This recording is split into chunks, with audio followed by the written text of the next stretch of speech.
Merckx was the Cannibal. Pogacar's the new Cannibal. That's it. I mean, he's here to win races. This is a stage that he identified. He destroyed the whole field. On this type of stage, he got destroyed last year. He got humiliated by Visma and by Jonas, So I can understand that he has revenge feelings and that he wants to show, and if he's in such a great shape, like everything seems to work, he is flying. I mean, you cannot not take advantage of that. You just, especially on special stages like this, if you're the best guy in yellow jersey, you need to win this stage. I'm sorry. Hello and welcome to JB Squared. It's going to be a heated show today. It was already a heated show on the move.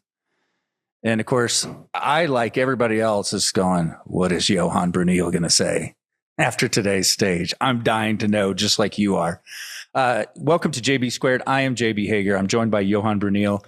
And we're going to look at stage 19 and we'll cover all the buildup too, not just get right to the punch of what Pogacar is doing and should he be doing it or not.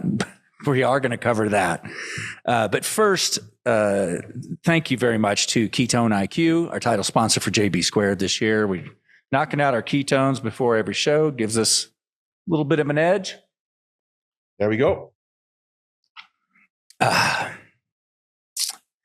There we go. Ready. Yeah. And if you want to give Ketone IQ a try, you can get a 30% off your first subscription order. So, right, that's just do a subscription order, 30% off. Just go to ketone.com/themove. All right, Johan, let's jump in. I want you to hold off on your opinions about Pogacar and what he should or should not be doing. Let's sort of go through how the race unfolded first, because a surprising number of our listeners listen to us and don't watch every stage. So let's paint a picture. It was a good day for a breakaway, and it was an interesting breakaway with a couple of Visma guys on it, but go ahead. Yeah. So 144 kilometers. We had three big mountains, two how do you say, horse category, like special category, Col de Vars and Col de la Bonnette, super high, 2,800 meters, and then Isola 2000.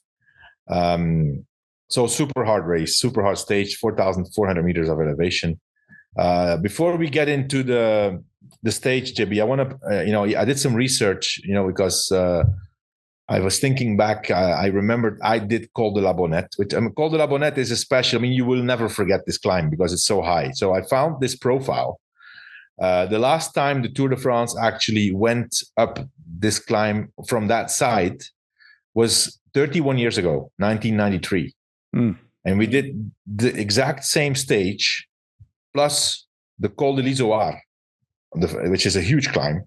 So 4 big climbs. There was 5,350 meters of elevation. So, you could say, what's the big deal, guys, nowadays? 4,400 meters. Mm-hmm. We did 5,350. But, I do remember that in those days, which is actually crazy to think about right now, we did this stage and basically all of the stages in that Tour de France, particularly with 39.23 as the smallest gear. And that was just normal. I am absolutely sure that during that Tour de France, I never used the 25. We didn't put it on. That's amazing. That's And so if you look at this profile, it was 180 kilometers, so 35 kilometers more, but the 35 kilometers, 20 of them are the Col de l'Izoard, which is, so 4 major climbs. That was a hard stage. I remember I suffered a lot. But anyways, let's get into the action of today. And your bike probably weighed a lot more too. I'm just saying. Well, they were pretty light already, but they were not as fast, not as stiff, not as performant as nowadays, for sure not. Wow. That's a big difference, huge difference. Back in the days, I remember I was already on a carbon frame then, but there was a lot of riders on steel frames. Yeah, I was going to say, if you are carbon in 93, that must have been very early days of carbon. Well, it was late 80s. I think 88, 89. It was the first. I mean, it was not full carbon. It was carbon tubes and then aluminum lugs. Mm-hmm. There was this brand that made those frames. It was called TVT. And then most of the big riders had just wanted that kind of bike, that kind of frame. They bought the frames and then they painted them in the team colors. There's you will see a lot of pictures from like late 80s, early 90s, and it's all the same frames, painted in the team colors. Oh, interesting. Yeah. Anyways, as expected, we saw breakaway from the beginning. Surprisingly, we saw straight away there was 3 riders from Visma in that big break. It was Christophe Laporte, and then their 2 best climbers, Matteo Jorgensen and Wilco Kelderman, together with other riders as Carapaz, always in there, Jay Hindley again, Simon Yates, super good climbers. You could say, well, Visma has a plan, right? Their plan, and I was thinking, great, what's their plan? But basically having especially those 2 good climbers in that breakaway was a great situation for Visma, because they could have 3 potential scenarios. They could say, okay, we have our 2 best climbers in front. Today is the day. There's a huge climb in the middle. It's high altitude. Jonas has to try to attack. If he can get in front and isolate Pogacar or even drop him, then we have 2 riders who can drop back. That's scenario 1. You could also say, well, we want to have them in front in case Jonas gets in trouble in the lead group. Then we also always have 2 guys that can wait and pace him. Or third scenario, well, if nothing happens, we can go for the stage win. Turns out that scenario 3 was finally decided. I think it was decided on the road, because I'm pretty sure that initially their goal was to try everything they could and plan a big attack of Jonas Vingegaard on Col de la Bonnette. I saw, watching on Eurosport, and I often switch different languages depending on who's talking. So I think I listened to like 3 or 4 different languages during the stage, and I felt this, like super excitement of some of the commentators saying, oh, Visma has 2 guys in the front. Now we're waiting. Jonas is going to attack. He's going to isolate or try to drop Tadej. And I thought by myself, I said, what are you guys talking? I mean, which race have you guys been watching the last week? It's like, okay, he can try, but he's not going to drop him. Which, and then finally we heard after the stage that Jonas actually at halfway Col de la Bonnette has communicated to the team that he didn't feel great, that he was already on the limit, and that the guy should go for the stage win, which of course was a great plan. But man, UAE was strong today. They on Col de la Bonnette, especially. I mean, hats off to. I mean, for me, man of the race, is Niels Pollitt. Niels Pollitt was a beast today. I mean, he pulled more than half of Col de la Bonnette. The guy weighs. I mean, I'm gonna get for sure he weighs more than 80 kilos. He's huge. He's super tall. He's strong. And he set the pace. And at some point, they had 6 riders left. There was only 1 rider, who was Tim Wellens, who was not there anymore. So UAE had 6 riders left with Niels Pollitt pulling, and there was only 20 riders left in that first group. Jonas was already by himself. Nobody left. He did have 2 guys up front, but UAE had 6 riders. So it was a great situation for them. And then finally, the breakaway, they started to lose some riders, but still, I mean, guys like Kelderman and Matteo Jorgensen and Carapaz and Hindley and Simon Yates. I mean, 3 Grand Tour winners, Carapaz, Jay Hindley and Simon Yates in that breakaway. Plus the 2 best climbers after Matteo Jorgensen, after Jonas Vingegaard from Visma. So was a very strong break. They were collaborating super well, and you could say, well, they're going to go to the finish. They had 4 minutes. At one point, I think he texted on the team thread that Jorgensen was gone. It was won. Yes, yeah. It looked like it was over at a certain point. Yeah, especially because he had 3 minutes. He was going. He had a really good pace. Of course, I did not. I kind of expected, but 3 minutes on a 15-kilometer climb, which the second part is not super steep. It's a lot, of course. It's not a lot when Tadej Pogacar is behind you.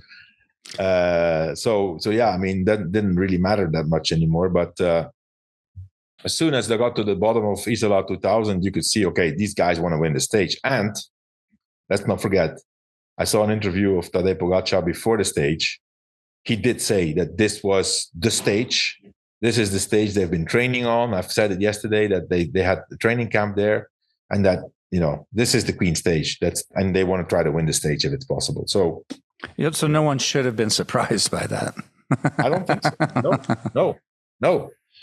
So yeah, then finally, UAE starts to go super fast at the bottom of Isola.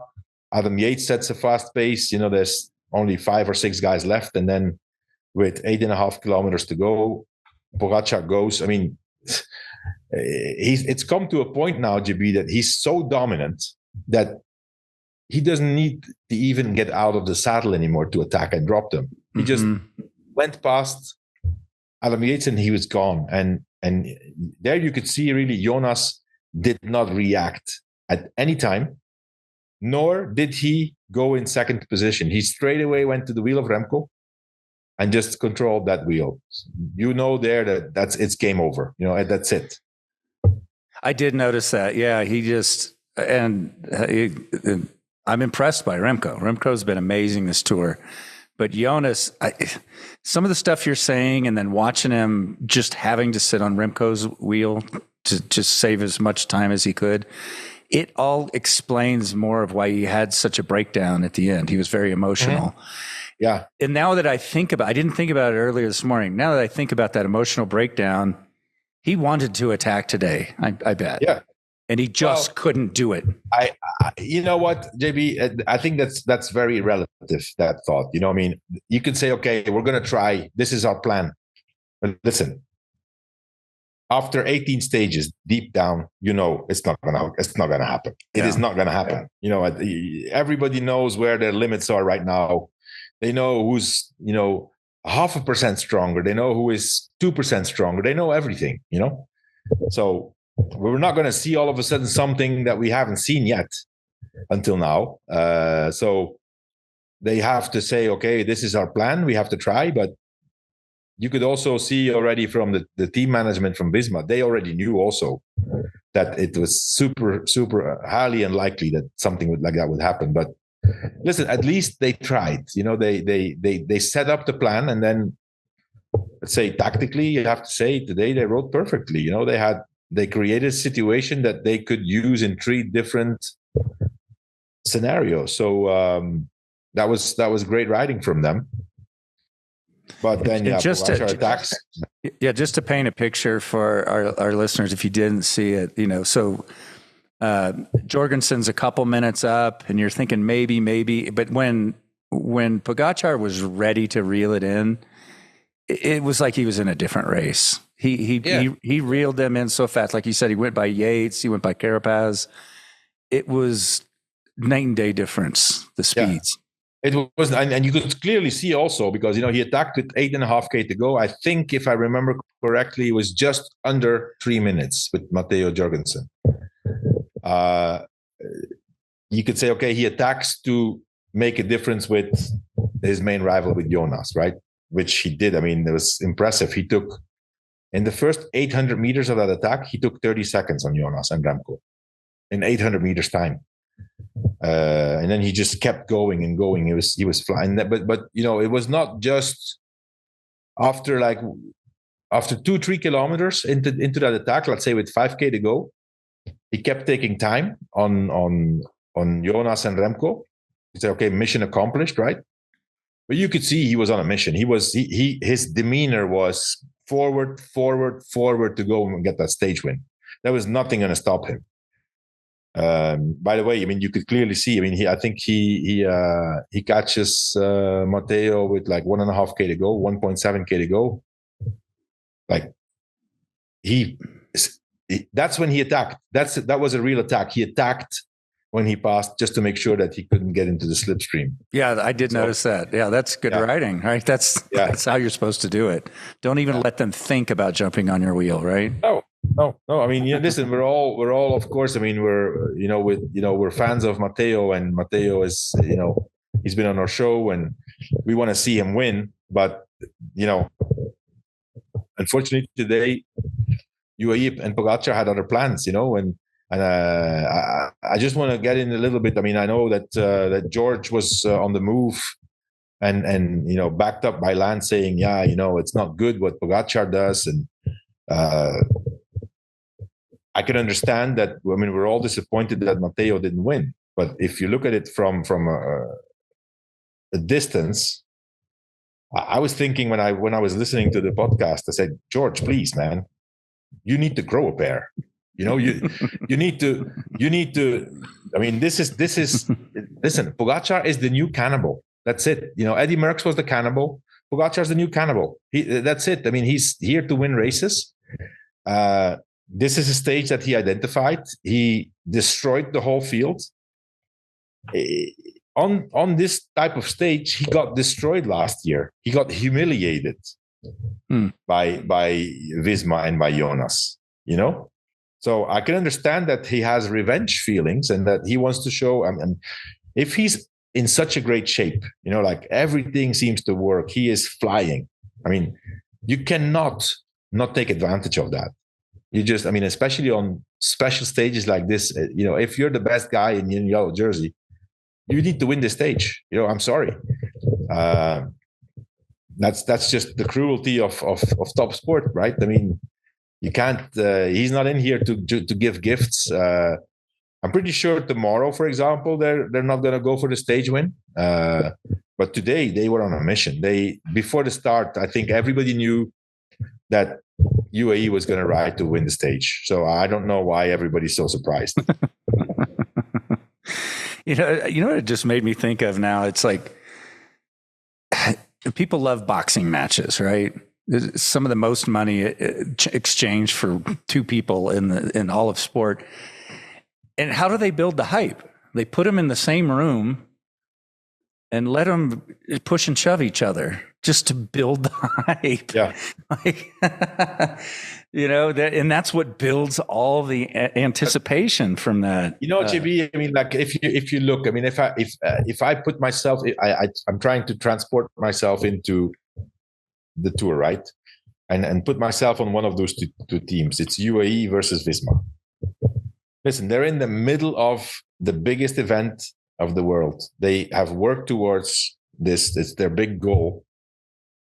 These guys don't like each other. I mean, they hate each other. I'm pretty sure that the guys from Visma say, these fucking guys from UAE and UAE said, this fucking Visma guys are breaking our balls, and that's just the nature of the sport. I mean, it happens all the time. They don't like each other. Mm-hmm. So, then to come back to my position, like, Pogacar being too greedy or this, I mean, imagine this, JB. So Visma sets up a plan to basically try to destroy Pogacar. That's their plan. So they send their good guys in front, and they're going to try to destroy Pogacar and UAE on Col de la Bonnette. It doesn't work out. Jonas doesn't have the legs. Okay, it doesn't work out. Does that mean then that all of a sudden Pogacar has to let them win the stage? I'm saying you're not winning this. You tried to screw me on the bike. You're not winning. I'm winning. I'm going to show you who's the boss. So I don't get that. Right now, I'm pretty sure that Visma and Matteo is disappointed and even a bit angry with Pogacar with UAE. I mean, that's only logical. That's only logical. I mean, everybody's there to try to do something, and for a guy like Matteo, it would have been amazing to win this stage, and he has the legs to win a stage like this. But I think once his, disappointment and his anger is going to go away a little bit, he's going to say, hey, okay, we need to go on, this is bike racing. So I disagree with George and with Lance on this. They're probably going to say, you're always like this. Okay. Listen, Eddie Merckx, it's a long time ago, but if you ask people from within cycling and from outside of cycling, who are, for example, the two greatest bike riders in history, they're going to say Eddie Merckx and Bernard Hinault. Those are the two greatest, strongest guys. They were in the business to destroy their competition. Eddie Merckx, one year, he started the Tour de France. I don't remember which year it was. He was yellow jersey from start to finish. 21 days, yellow. He won the green jersey. He won the mountains jersey. There was no white jersey, but there was a young competition. He won that. Yeah. And I've seen somewhere, one of the stages, he won it with 8 minutes on the second. 8 minutes by himself. Back in the days in France, he was also booed. But it doesn't make him a bad guy. I mean, he was a great bike rider. On the bike, I know Eddie personally, right? He's one of the greatest people you can imagine. He's one of the kindest, warm-hearted, good-hearted people you can imagine. Apparently on the bike, he was an animal. He sprinted for everything. He gave nothing away, never. Yeah. It's only how people reflect on it in history. They're going to, like 10, 20 years from now, they're not going to remember that. They're just going to remember how Pogacar dominated. Yeah. And Bernard Hinault, for example, for the people who have listened to the interview we did, the Move Legends, he told me, he said, he was in it, like he got pleasure out of destroying his rivals, like make them suffer and destroying them. That was his drive. Mm-hmm. He won a bunch of bike races. He won 5 times the Tour, 3 times the Giro, I think, 2 times the Vuelta, world champion. He won everything. But his motivation was destroy my competition. That was his main pleasure. Not winning the bike races. It was to put the pain on them. Well, now the conversation starts with Pogacar and how many wins, and the company he's in is pretty elite. I mean, it's crazy. 15 stage wins in the Tour, 81st pro win. At 25. At 25 years old. And then we looked it up, like how many days in yellow. He is tied for 6th in history with 38 days or 38 yellow jerseys. And you look ahead of him, and it's Anquetil, Froome, Indurain, Hinault, Merckx. Like, okay. Yeah, well. Right? At 25 years old, that's the company he's in. Yeah.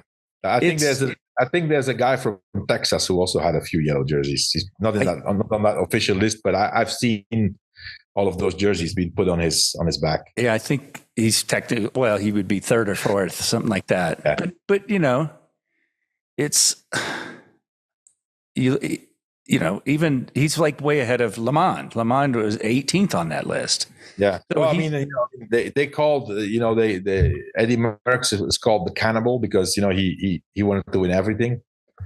This is the new Cannibal. This is the modern Cannibal. He races whenever he races, he goes for the win. I mean, in the Giro. I mean, I think yesterday we talked about that. There was a stat that this year, in all the mountain stages he did in stage races, there's only 2 of them he didn't win. 2. So why are we? So to your point, why are we surprised? Yeah, I mean, this is it's going to be disappointment if he doesn't win tomorrow. You're very influential. Number 4. Tomorrow is not win number 18 for Pogacar. It's lost number 4 tomorrow. Lost number 4. Yeah, it's easier to count his losses. Wow. Yeah, and they were called the Cannibal and the Badger for a reason. It wasn't the kitten and the butterfly. No, it was not. No. Wow. Okay, so you don't think he'll do this again tomorrow? I don't think he can control himself. Well, he said, like tomorrow normally we let the breakaway go, but then he says, but you never know. Let's put it, JB, let's believe it when we see it, right? I mean, it's tempting. But honestly, I think the guys who are really gonna want to push him to not win the stage are his teammates. They don't want to do this every day. This is a nightmare. It's so hard, like having the tour in your pocket, knowing that all the teammates except Almeida and Yates, they can take it easy in the time trial. They want another day of like relatively easy tomorrow. So yeah, if the breakaway goes, then UAE will set the pace. And for them, that's going to be a good day in the office if it's not a pace to go in for the stage win. And now, like not to get too ahead of ourselves, because I know we're going to talk about it tomorrow. Is like Tadej could just destroy this time trial at the end too. Yeah, I think in this condition, there's no question who's going to win the time trial. It just goes up. And no one questions a man in yellow if they crush a time trial. Well, that's another thing. Like I say, okay, why are you so greedy? Why are you so greedy? I mean, let's say Pogacar doesn't win tomorrow. He has 5 minutes. He's winning the Tour for sure. He's going to want to win that time trial. Yeah. You could say, why do you want to win that time trial? Don't be so greedy. Let somebody else win. Every GC guy wants to win the time trial. Exactly.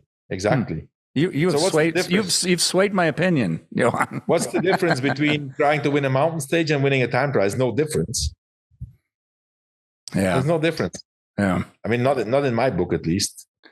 Another thing we need to mention, JB, is that I did not expect this, but the mountains jersey changed owner.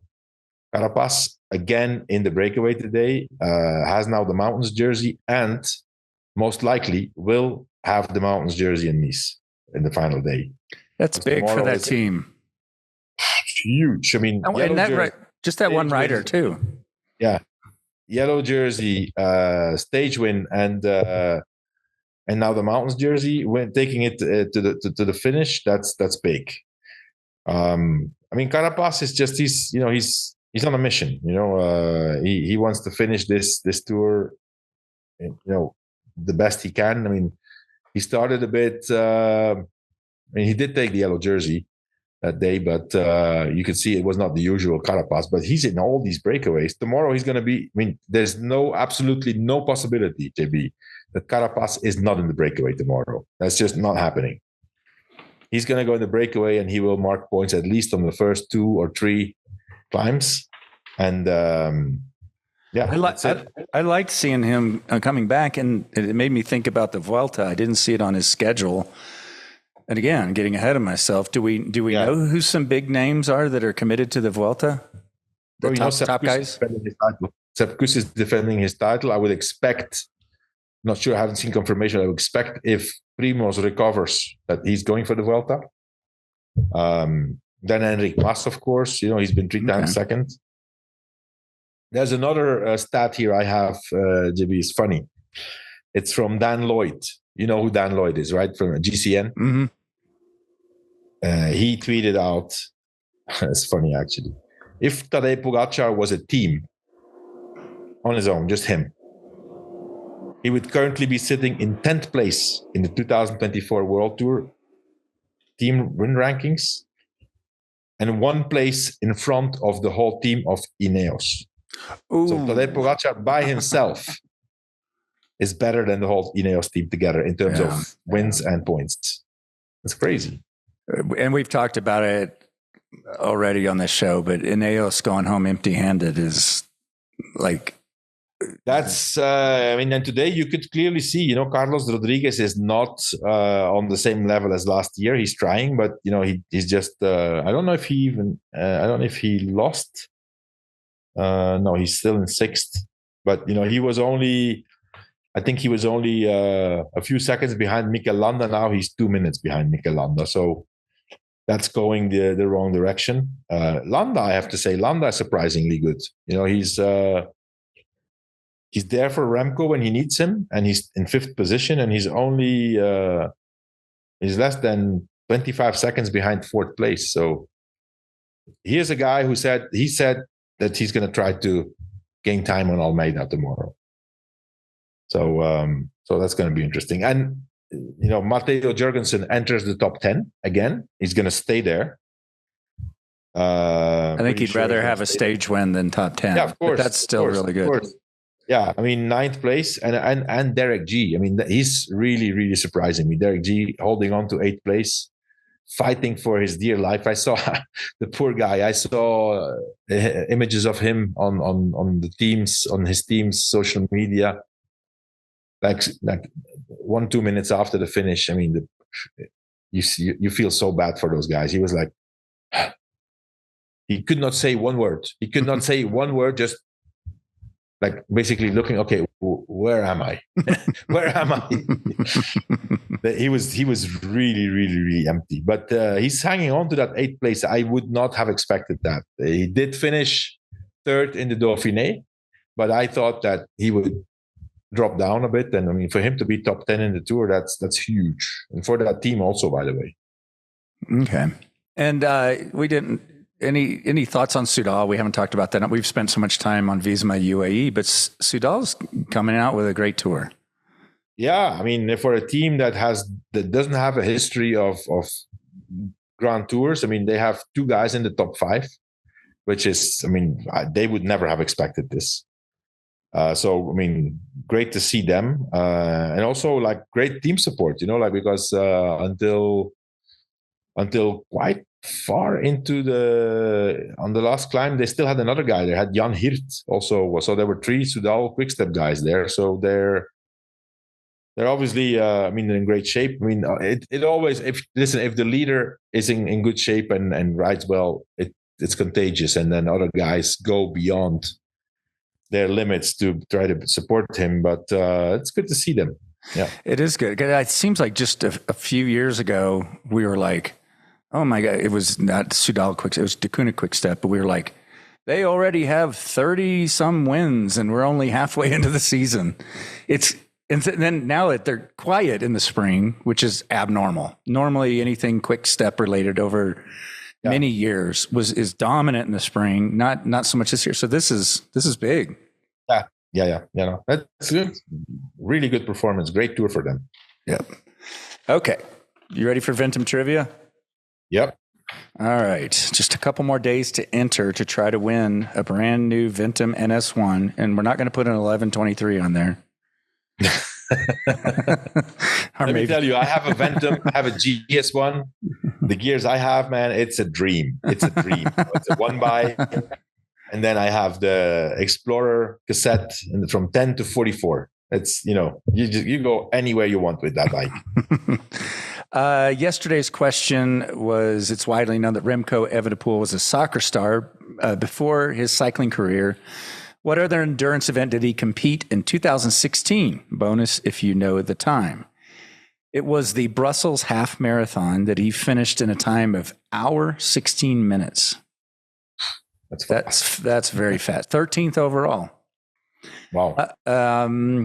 This 2016. So he must have been 16 years old. It was 8 years ago. Yeah. He's 24. And was he a good enough soccer player that he could have gone pro? Oh yeah. He was the captain of the Belgian youth. Really? Selection. Yeah. He was really good. Yeah. Wow. He was really good. That's a tough toss up for a Belgian. If you're that good at cycling or soccer or football, as they call it, ooh, that's a tough choice. No, he was. I think he was. I don't remember now, but one of the. So he was the captain of the Belgian selection of the age group, and then he got signed by a Dutch like top team, like a top club. I don't know if it's PSV or I think it was PSV. It's a big team. I bet you every time he's on the deck after going down, he's like, I should have played soccer. I don't know. He was never. I mean, he's already been the best in the world in several disciplines in cycling. That was never going to happen in soccer. He was good, but he was never going to be number one. Okay. Today's question. Let's see. Name 5 American cyclists, men and women, competing in the road race and time trial in the upcoming Paris Olympics. Okay. Send your answer to ventumracing.com/THEMOVE. Good luck to you. And also for the remainder of July, I'm sure you're waiting to see if you win a bike. If you don't, you want to buy a brand new Ventum, 20% off. When you check out, just use the code THEMOVE20 and you'll get 20%. 20% off is a pretty good discount on a brand new bike. A couple of questions for you. Here we go. Joe writes, thank you for providing coverage for cycling, not only for the tour, but year round. I've been a longtime fan and missed the glory days of you guys winning 7 tours in a row. I do a lot of reading and have read Johan's biography, George's biography, and several by Lance. What are some of the best books or biographies about cycling in general? Do you have a recommendation of something that? I don't read any cycling books. I should have asked you before that. Just say my book. Not even books about myself. I've read. I've not seen any of the documentaries that they made about us. Good or bad. Really, you avoid this stuff. Well, I mean, I have a complete. I mean, because I've lived it.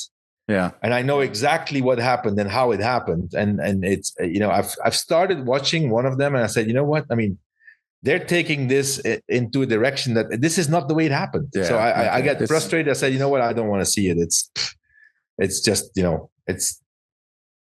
it's all put together in a way that it's, for the viewer to be attractive, but that's not the way it happened. So, I mean, no. I don't know. I cannot give any advice. I will just say this because I just read it this past year. The Daniel Friebe book on Jan Ullrich is quite good. I actually collaborated with Daniel on that. Yeah, there's a lot of you in there. Yeah.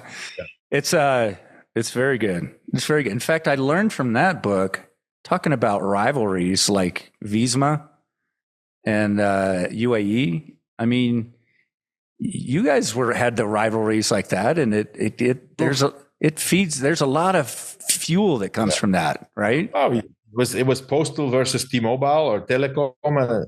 It was, like we hated each other. Right. It's like, no, we absolutely didn't like each other. So yeah, I mean, I understand what's going on there. That's sport. Yeah. That's sport. Let's see. Joe, thanks for your question. Here's another one from Mark. You briefly discussed some differences in training programs of Pogacar between this year and last year. I was wondering if you could discuss some of the major differences between this current training program and the training programs 20 years ago when Lance was winning. I'm assuming the advancements in the science of training has something to do with the record-breaking performances we're seeing this year. Yeah, of course. I mean, I don't have any specifics about how they train. I think it's dozens of things that are different. Yeah, it's a lot of things. I mean, for me, the big change, JB, a part of the technology and the bikes and the equipment is all a lot better. Bikes, clothing, helmets, aerodynamics, it's all nutrition. But for me, the big change is that everything they do, not just the cyclists or the athletes, but basically everybody in the whole world. Everything they do is monitored. Everything is measured. You can measure. Whatever you can measure, you improve. If you don't measure it, you're not gonna work towards improving. Mm-hmm. And so that's also why you see, for example, like if you look, for example, you see, okay, Pogacar knows exactly what he's doing. He knows when to attack, how fast to go. He keeps it to the finish, except that one day where he forgot to eat.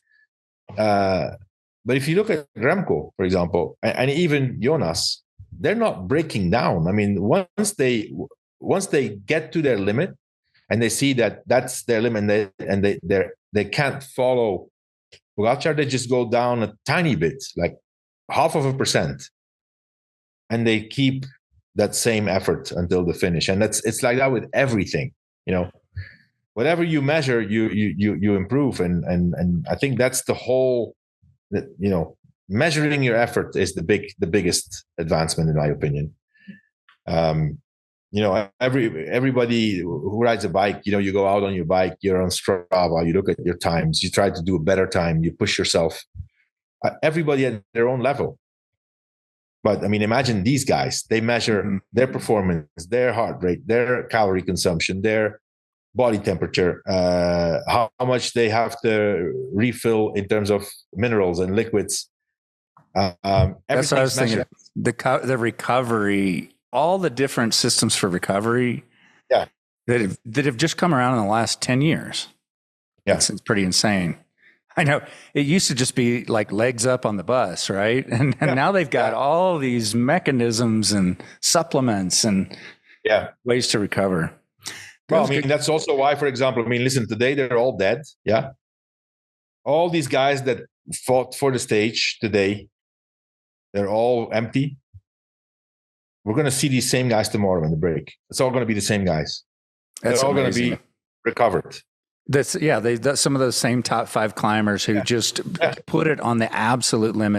Exactly. Yeah. Okay. Now I'm really looking forward to outcomes today. That's going to be a good one.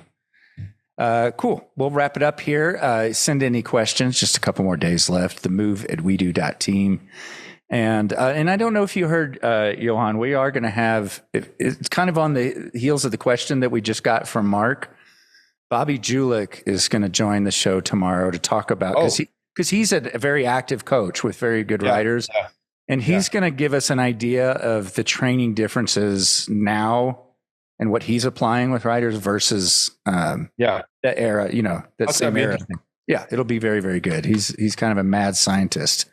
Again, send questions for Johan, TheMove@wedo.team. Thank you for tuning in, everyone. And Johan will be back tomorrow. Okay. Thanks, JB.